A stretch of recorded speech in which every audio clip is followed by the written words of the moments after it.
Oi pessoal, tudo bem? Vamos começar então o nosso vídeo 3.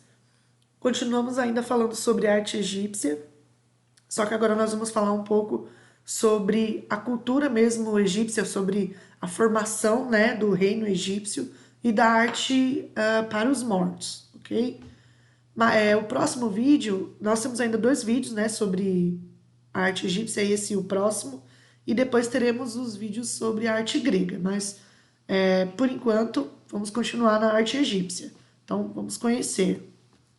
A gente vai falar hoje sobre o período pré-dinástico e período dinástico, tá? Aí já tá mais ou menos colocado já os dois slides, os dois vídeos que vamos ter, o de hoje e o próximo. O de hoje, período pré-dinástico e dinástico, e o próximo nós vamos entrar sobre arte para os mortos, tá? Tem muita coisa para a gente conhecer nesses dois períodos, então eu deixei dividido já em dois vídeos, ok? E aí quando terminar esses dois vídeos a gente vai falar sobre o trabalho bimestral, porque ele faz parte da arte para os mortos, ok? Então vamos lá. O povo egípcio era profundamente influenciado pelas tradições religiosas e mágicas e pela crença em forças transcendentais, como nós vimos nos vídeos anteriores, sobre os deuses e a cultura que eles têm de vida após a morte, ok? Então, o Antigo Egito testemunhou uma intensa atividade cultural, cuja história é organizada tradicionalmente no período pré-dinástico e período dinástico. Então, a história do Egito ela inicia nesses dois períodos. E termina também, né? Porque ele termina quando os romanos invadem e dominam, né, o Egito. Mas isso a gente vai ver no final. Então vamos lá. No decorrer de mais de 3.000 anos, o Egito passou por períodos de grande brilho, mas também de declínio e de oscilações políticas, né? Então a gente vai ver agora, conhecendo esses dois momentos, tiveram muitas disputas dentro do território egípcio, principalmente para derrubar o poder do faraó e conquistar, né, uma terra tão preciosa, né, principalmente por causa do rio, ok? A história egípcia costuma ser dividida em duas, então o período pré-dinástico e o dinástico. Vamos conhecer o período pré-dinástico. Então, o período pré-dinástico acontece em 5.000 anos a 3.200 antes de Cristo, tá? Esse período ele é o início do reino, né, egípcio. Então, ele era dividido em dois reinos e é o começo da era mesmo que a gente conhece egípcia, com o primeiro faraó. Então, desde 5.000 anos antes de Cristo, o Egito era habitado por povos que viviam em clãs, chamados nomos. Estes nomos eram independentes uns dos outros, mas cooperavam entre si quando tinham problemas em comum, ok? Essas relações evoluíram e levaram à formação de dois reinos independentes. Gente, eu estou colocando para vocês mais coisas escritas, vocês vão perceber nos decorrer dos slides, porque eu vi no mapa mental de vocês, conforme eu fui corrigindo, que muitos de vocês estão tendo dificuldade para poder colocar, né, as coisas que eu falo no mapa. Então, tem muita coisa importante que eu falei nos outros vídeos e que não estão sendo citadas nos mapas. Então, eu percebi que vocês estão colocando mais do que está escrito. Então, eu coloquei mais coisas escritas porque eram exatamente as coisas que eu iria dizer. E são as coisas que eu vou dizer, né? Claro que sempre eu vou complementar. Mas o básico, o resumão, já está no slide. Então, eu acho que vai ficar mais fácil para vocês constituírem o mapa, ok? Então, esses povos, né, os nomos, eles viviam ali independentes um do outro, porém eles não tinham problemas ali, viviam em paz, tá? Só que esse reino era dividido em dois, tá? Então, era o reino do Baixo Egito e o reino do Alto Egito. Então, o reino do Baixo Egito é a união dos nomos do norte. E o reino do Alto Egito é a união dos nomos do sul. E eles viviam em dois grandes reinos, ok? Só que aí, por volta de 3220 a.C., esses dois reinos foram unificados por um homem chamado Menes, tá? Ele se tornou o primeiro faraó, o governante absoluto do Egito. Ele era considerado um verdadeiro deus na terra, então ele foi o primeiro a utilizar essa nomenclatura faraó, tá? Porque existiam dois reinos, então o reino do Baixo Egito e o reino do Alto Egito. A partir do momento que ele conquista esses dois reinos, ele unifica os dois. E aí ele pega a coroa de um reino e a coroa do outro e transforma em uma coroa única, tá? Então, o faraó usava uma coroa dupla para demonstrar que era o rei do Alto e do Baixo Egito. Então, Menes fundou assim a primeira dinastia de faraó, que foram 30, tá? 30 dinastias.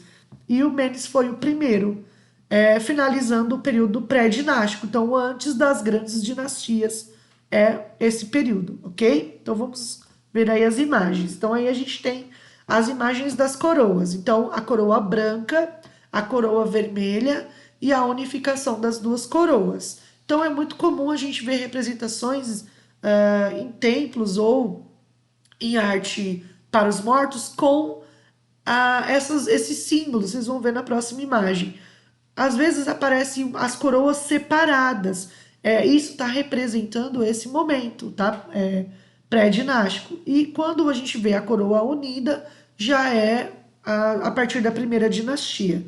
Então a coroa branca significa o Alto Egito, a coroa vermelha o Baixo Egito e a dupla coroa o Egito unificado. Aí a gente tem uma estátua do Menes, então a gente tem uma representação dele, é uma das poucas que nós encontramos, né, quando pesquisamos sobre ele. E aí uma representação em um templo do que eu estou falando para vocês. Então, de um lado tem a coroa do Alto Egito, a coroa do Baixo Egito, e no meio Menes com as duas coroas, tá? Então essa representação é muito comum a gente visualizar. E aí fica claro para a gente que é a união dos dois reinos. Então é o momento em que o faraó é constituído, né? O faraó se torna realmente o poder na terra do Egito, tá? E aí a gente tem a paleta, que está na apostila de vocês na página 7, paleta de Narmer, né, de vocês está escrito assim, mas é do Menes, tá? Que é do Antigo Império, tá lá no Museu do Cairo. Então aí a gente tem a representação do Menes com a coroa do Alto Egito, ele está segurando um dos elementos que fazem parte, né, desse poder do rei, né, do reinado. E já na outra paleta, na parte superior, você consegue observar que já tem a outra coroa. Então, já mostra essa unificação, tá? Então, aqui os animais já estão com a cabeça unindo, né? E aí, né, essa paleta tem vários elementos que fazem parte da imagem da cena. Então, a gente tem Horus, a gente tem a vaca, né, o boi lá embaixo, que também é uma representação de um deus, a gente tem o leão, a gente tem vários outros elementos que fazem parte da cultura egípcia e que representa esse poder, tá? Essa união, ok? E aí, desculpa, voltei. Eu quero mostrar para vocês um trailer de um filme muito legal que representa exatamente esse período pré-dinástico, tá? O surgimento mesmo, a constituição do início do Egito, ok? É claro que é um filme, a gente sabe que tem muita coisa ali que não faz parte do pré-dinástico, que entra mais no período dinástico, das dinastias que virão, tá? Como, por exemplo, a construção da pirâmide, da forma que mostra no filme. Mas o Nemes, por exemplo, teve uma pirâmide, tá? Esse filme, ele mostra esse período. Então, esse período onde os egípcios chegam, né, para constituir o território egípcio, tá? Então é bem legal, é um filme que tem uma parte gráfica bem bacana. E eu vou mostrar para vocês o trailer. Ele tem no Netflix, chama 10 mil anos antes de Cristo. Provavelmente muitos de vocês já devem ter visto. Vale a pena ver de novo, né? Porque a gente está estudando sobre isso. Então o olhar muda, não é mais um olhar de quem está só se entretendo, né? Quem está assistindo um filme por assistir. O seu olhar muda para uma história, para um contexto histórico. Então eu sugiro aí, já que a gente está tendo um pouquinho de tempo, eu sei que vocês estão cheios de trabalho, mas vale a pena dar e visualizar novamente, tá? Eu assisti de novo, e vale realmente a pena você assistir para poder entender essa fase, tá? Então eu vou passar para vocês o trailer.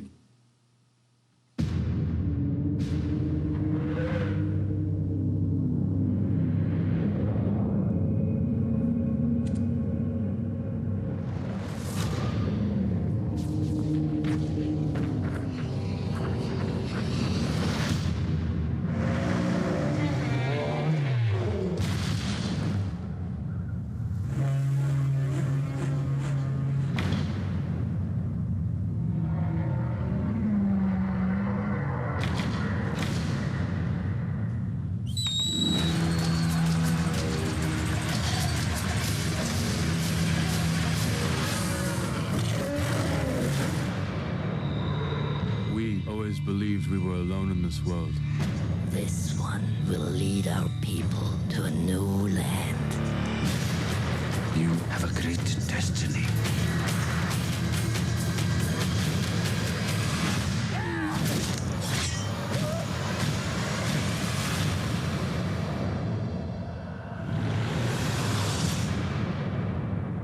I'm going after them.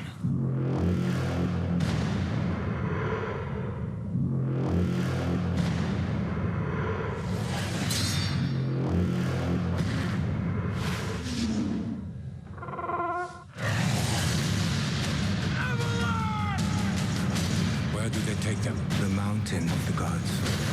No one has ever returned. You are the one we were waiting for. You will free our people. As one!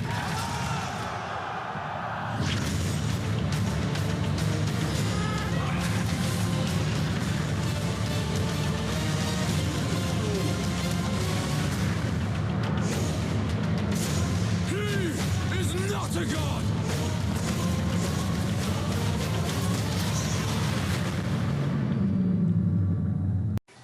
Bem legal, né? Então mostra aí um pouquinho desse povo que eu falei para vocês, do nomes e do início do Egito, tá? Essa junção aí é bem legal de história da pré-história, finalzinho da pré-história com o início da era egípcia. É bem bacana. É claro, tem muitas coisas aí que são surreais demais, né?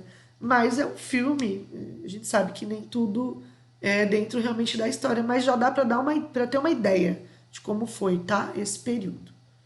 Então vamos lá para o período dinástico, para a gente conhecer como foi esse período dinástico. Então o período dinástico é as dinastias, tá?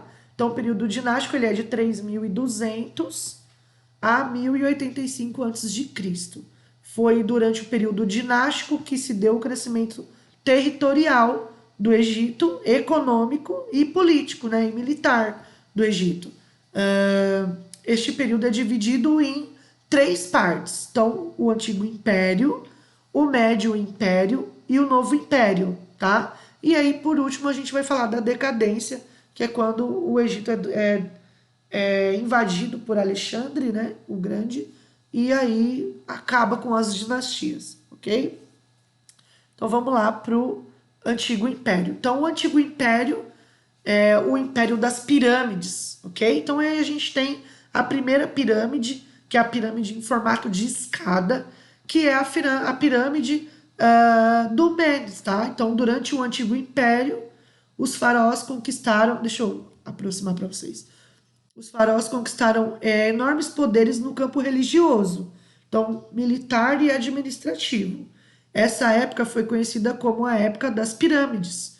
né? E o primeiro a criar uma pirâmide foi o rei de Gezer e seu arquiteto Imhotep, né? E essa pirâmide ela fica em Saqqara, então nós chamamos ela de pirâmide de Saqqara, tá? O rei era o de Gezer, mas sempre que você ouve falar dessa pirâmide, ela coloca como a primeira pirâmide com o nome do primeiro faraó, tá?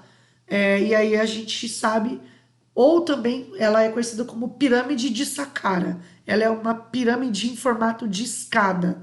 É o primeiro tipo de pirâmide. Então, quem está olhando aí, quando a gente olha para essa pirâmide e olha para a pirâmide mais famosa, né? Para as três mais famosas, a gente vê a diferença de um período para o outro, ok? Então, as primeiras pirâmides, elas eram assim, construídas nesse formato, tá? As pedras eram bem menores, ainda assim, pesavam 1 tonelada, pra gente eram pedras enormes, mas se a gente for comparar a pedra da pirâmide de Saqqara com as pedras da pirâmide mesmo, Kelps e tudo mais, as pedras de Kelps eram, né, enormes, então tem uma diferença bem grande, tá?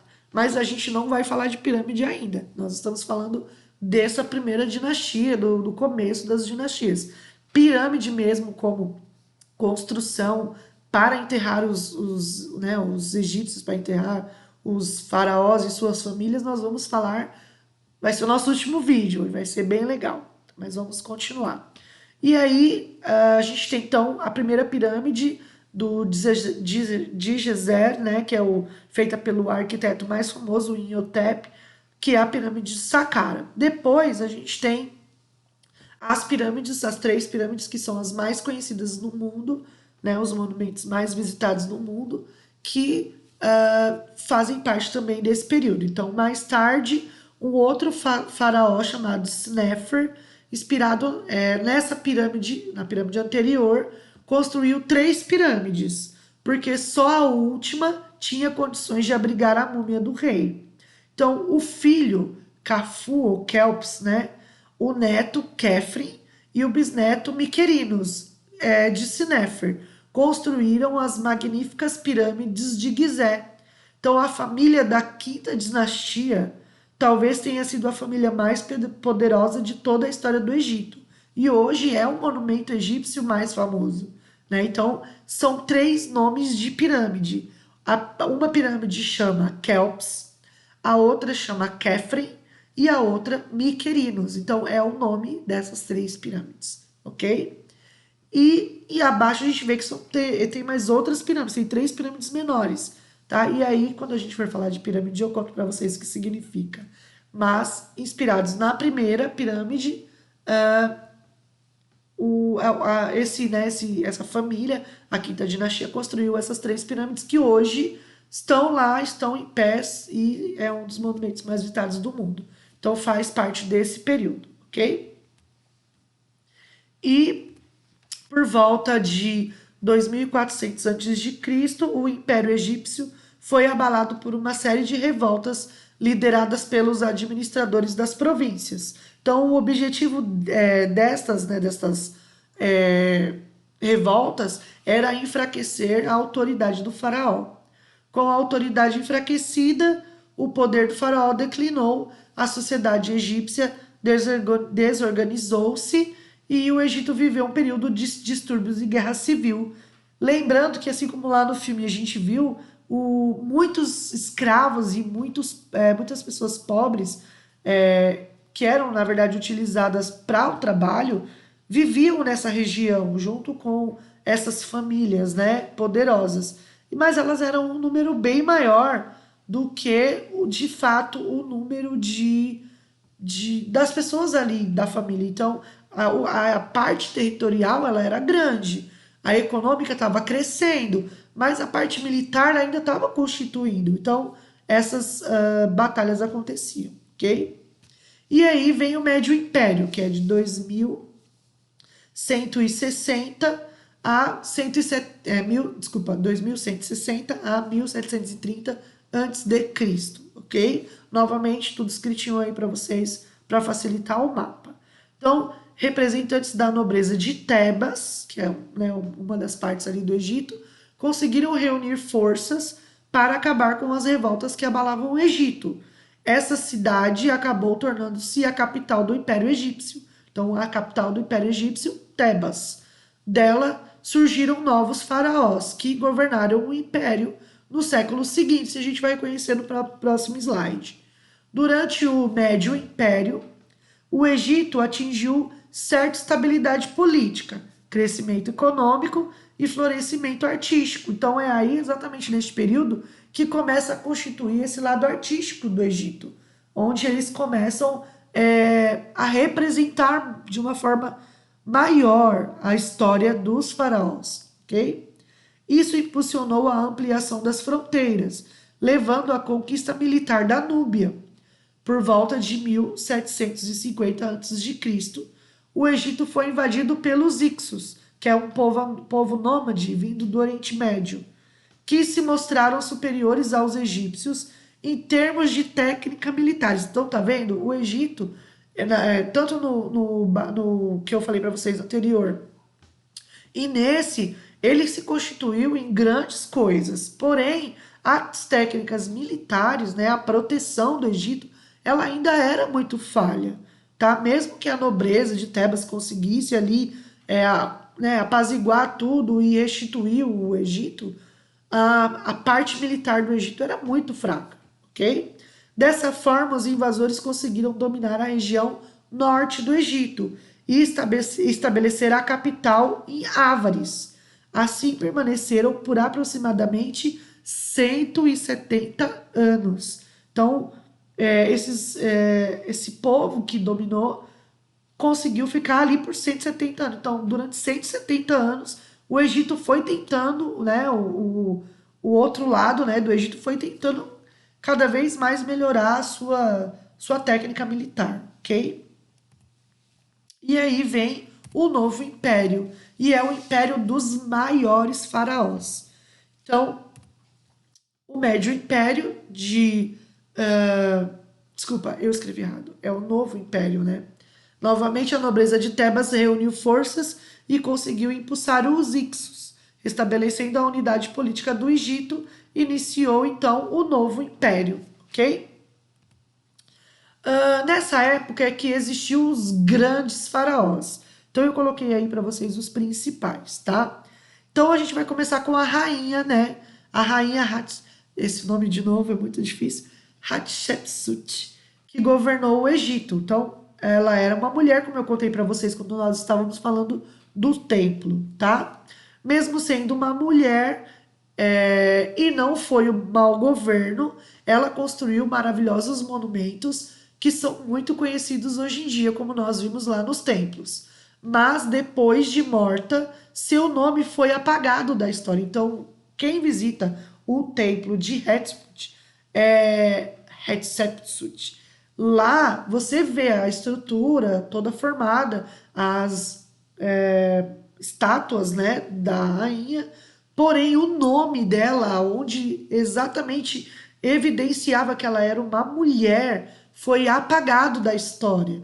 Por quê? Porque os egípcios não gostavam da ideia de terem sido governados por uma mulher. Vieram outras mulheres, ok? Porém, como tem uma história bem interessante por cima dessa mulher e de poder mesmo, de ganância, ela casa com o primo para poder pegar o poder. Então, eles apagam essa história, tá? Mas ela fez parte, sim, dos nomes dos grandes faraós. E aí tem o maior deles, que foi Ramsés, tá? O Grande.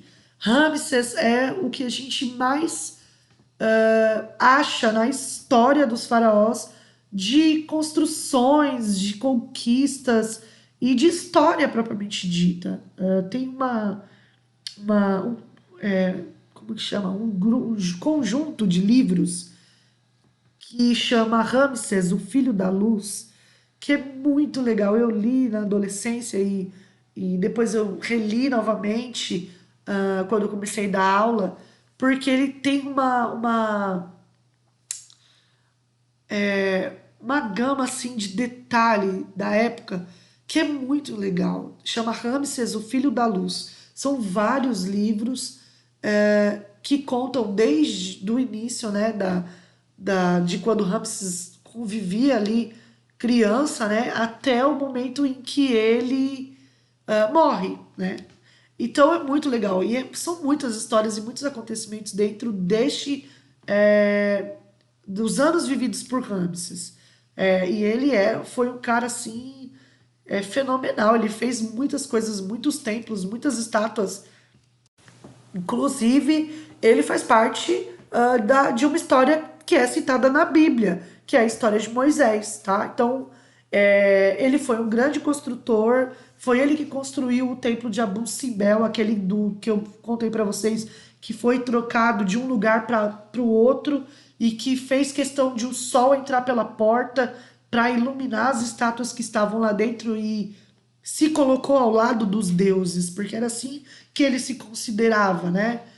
Todos os faraós, na verdade, mas Ramsés foi o que mais foi gaboso em relação a se considerar um deus, tá? Então, e ele foi citado na Bíblia com a história de Moisés. Então, ele seria o faraó, aquele faraó que se recusou a soltar o povo de Moisés. Um filme bem legal é o filme do Moisés da Disney. É um filme bem bonito e que fala bastante dessa história em relação com Ramsés. É bem bonito esse filme. É um desenho, né, da Disney, bem legal. Tá? Então é uma história. Ramsés é uma particularidade egípcia. Só a história dele já é muitas e muitas e muitas páginas ali da história do Egito. Então vale a pena procurar e estudar um pouquinho sobre ele. Quem gosta do Egito, ele é o cara, tá? E aí a gente tem Akhenaton. Então, Akhenaton foi um grande revolucionário. Ele implantou o monoteísmo no Egito, fazendo todos acreditarem apenas em Aton, o deus do sol, que é o deus Ra, né? Ele também mudou a capital do Egito de Tebas para El Amarna. Ai, gente, eu não sei falar esse nome, me desculpa. Eu gaguejo mesmo, é um nome muito difícil. El Amarna, tá? Mas depois o filho dele, que vocês vão ver no próximo que eu vou passar, que é o Tutankhamon, voltou à antiga capital do Egito, Tebas, tá? Então este é Akhenaton. Lembrando que ele era considerado um faraó bem ruim, ok? E aí nós temos o Tutankhamon, que ele é famoso porque foi a tumba encontrada mais intacta, né? Foi o Chapolion que encontrou essa tumba, por acaso, também é uma história bem legal. Eu vou colocar anexo um vídeo que mostra um pouco dessa tumba, vou ver se eu acho e coloco anexo para vocês. E essa imagem, né, do Tutankhamon é uma imagem que a gente vê também sempre que se fala de Egito, porque além da máscara mortuária, que é essa máscara que a gente está vendo, tem o sarcófago com a múmia, né? E todo em ouro e madeira, então é muito legal também a história do Tutankhamon. Para vocês terem uma ideia, boa parte do que se encontrava nessa tumba do Tutankhamon é uma grande parte do acervo do Museu do Cairo. Então, e também é uma parte do Museu do Louvre, do acervo egípcio, porque o Chapolion, ele era um francês, né? E ele foi mandado pelo imperador, pelo Napoleão Bonaparte, para invadir o Egito e descobrir, né, os tesouros que tinham lá. E aí ele acaba levando uma boa parte do que ele encontrou na tumba para o castelo de Napoleão, que é o Museu do Louvre. E outra parte ficou no museu, ficou no Cairo, e hoje faz parte do Museu do Cairo, né, que fica no Egito. Então é uma história assim, bem legal. E o mais interessante da história do Tutankhamon é que ele se tornou faraó com 9 anos e morreu com 18. Bem breve, né? Porém, também tem uma história muito grande. Se tivesse continuado aí vivo, provavelmente ele tinha realizado muitos feitos. Mas ele se tornou faraó aos 9 anos, com a morte do pai, e morre aos 18, ok? A gente percebe bem essa juventude na máscara mortuária. É bem legal, se vocês compararem as estátuas, vocês vão perceber isso, ok? Então, o Novo Império fez aí, o que fez parte do Novo Império, de fato, foi essas grandes dinastias, esses grandes faraós, ok? E aí vem a decadência do Egito, e que conta com mais dois nomes importantíssimos da história do Egito. Então, em 525 a.C., os persas conquistaram o Egito. Novamente, o Egito enfraquecido, os persas conquistam o Egito. Quase 2 séculos depois, vieram os macedônicos, comandados por Alexandre Magno. Então, Alexandre Magno conquista, né, o Egito. E é por isso que uma parte do território se chama Alexandria, ok? É referência a Alexandre Magno, tá? É um cara também que fez grandes conquistas e que também morreu jovem, e que se tivesse continuado as suas grandes conquistas, né, porque foram várias, provavelmente o que a gente conhece de Europa hoje seria bem diferente, tá? Também tem um filme bem legal com a Angelina Jolie, chama Alexandre, agora eu não me lembro se é Alexandre o Grande ou se é Alexandre Magno, mas é Alexandre. Pesquisa, também vale a pena, é um filme bem legal, tem muitos efeitos legais e mostra essa história do Alexandre Magno, tá? E aí, Alexandre Magno, e derrotam os persas. Então, o Alexandre Magno entra na história aí para conquistar o Egito. Finalmente, retirando Cleópatra, que era a faraó, era a rainha, tá, do momento, do trono do faraó. O Egito foi dominado pelos romanos, que governaram por 600 anos até a conquista árabe.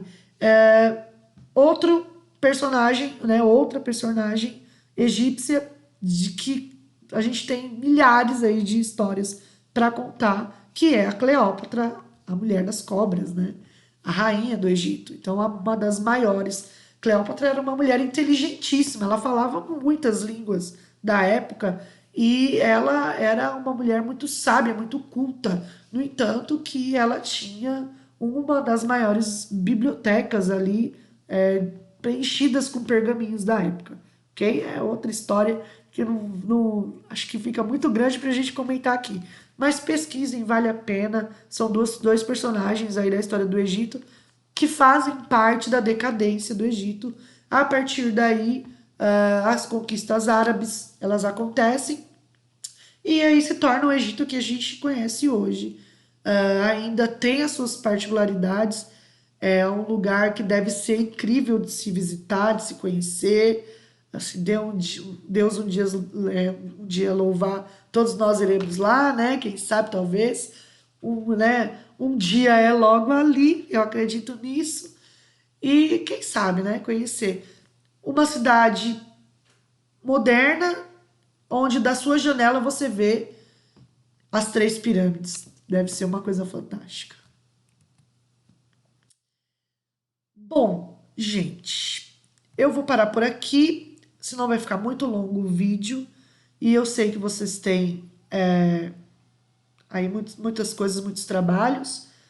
Bom, isso era o que eu queria passar para vocês dos períodos. Resumidamente a história do Egito, tá? No próximo vídeo nós vamos falar sobre a arte para os mortos, onde nós vamos ver realmente as pinturas das paredes, os afrescos, as grandes pirâmides, tá? E a arte que era realmente registrada para contar a história dos faraós. Então a gente vai falar da lei, das leis que regiam esses desenhos. Então, o que significava ter o corpo de frente, o braço de lado, a cabeça de lado. Então a gente vai ver tudo isso, tá? No próximo vídeo. E aí a gente vai um pouco falar do trabalho também no próximo vídeo. Só para dar uma resumida para vocês, lá na escola, a partir dessa semana, eu não sei a data certa, mas assim que eu tiver, eu coloco no grupo, vai ter um kit arte, dentro daqueles materiais que vocês levaram no começo do ano, a gente está separando algumas folhas, algum material, eu fiz um kit de arte, que vocês vão precisar retirar na escola, para montar esse trabalho bimestral. Então, o trabalho bimestral, que vai ter uma nota bem maior dentro de tudo isso que a gente está fazendo. Lembrando que as atividades que vocês estão fazendo e os mapas vão ser somados e divididos, e o trabalho é uma nota única que vai ser no final, nos 3 itens, somado e dividido, ok? Então, esse kit art vai ser utilizado para a realização deste trabalho, ok? Ele vai ser retirado lá na escola, igual quando vocês retiraram a apostila. Chega lá para o carro, a diretora pega seu nome e te entrega o kit. Se eu não me engano, vai ter um outro professor que incluiu algumas folhas, algumas coisas para vocês usarem em casa, tá? Mas assim que eu tiver a resposta da data, eu aviso a vocês quando é para ser retirado esse kit, ok? Então é isso. Obrigado, pessoal. Espero que vocês tenham gostado. Escreve para mim aí se vocês gostaram ou não no grupo. E é isso aí. Até o próximo vídeo. Beijão.